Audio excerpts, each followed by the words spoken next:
Hi అండి, నమస్తే. ఈరోజు బోటి కర్రీ ఎలా వండాలో చూద్దాం.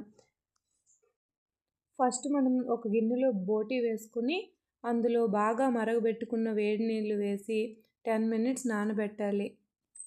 ఇలా చేస్తే పైన నల్లగా ఉండేదంతా నీట్గా వచ్చేస్తుంది.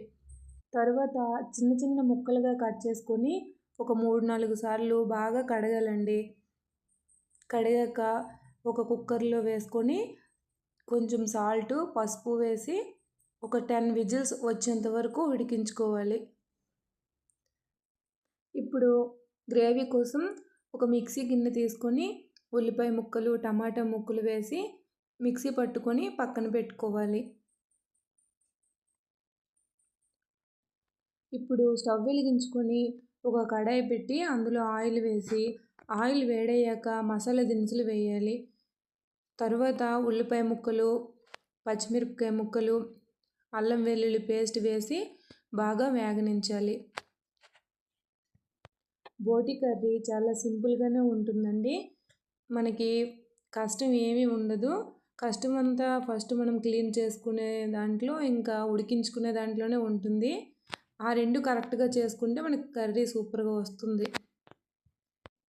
ఇప్పుడు ఉల్లిపాయ ముక్కలు వేగాయండి. అందులో మనం చేసుకున్న టమాటా, ఉల్లిపాయ పేస్ట్ వేసుకొని ఒక 2 మినిట్స్ అలా వేగనించాలండి. ఇలా ఆయిల్ పైకి వచ్చినప్పుడు మనం ఉడికించుకున్న బోటిని వేసుకోవాలి.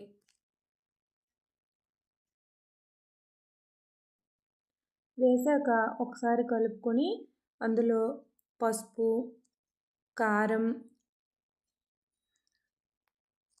సాల్ట్, ధనియాల పౌడర్, జీరా పౌడర్ వేసి మళ్ళీ ఒకసారి బాగా కలుపుకొని ఒక గ్లాస్ వాటర్ వేసి మూత పెట్టుకొని ఒక 15 మినిట్స్ వరకు ఉడికించుకోవాలి.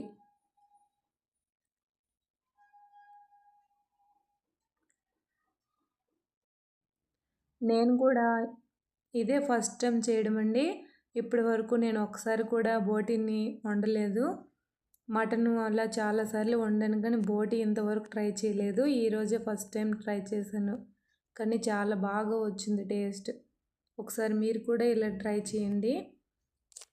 ఇప్పుడు చూడండి, మనం మూత తీసాక ఇలా దగ్గరగా అయింది కదా, అప్పుడు కొంచెం బెల్లం కూడా వేయాలండి. బెల్లం వేస్తే టేస్ట్ చాలా బాగుంటుంది.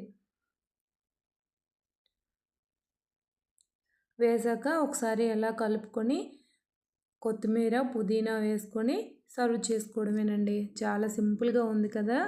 మీరు కూడా ఒకసారి ట్రై చేసి ఎలా ఉందో కామెంట్ చేయండి. అలాగే లైక్ చేసి సబ్స్క్రైబ్ చేయండి. బాయ్.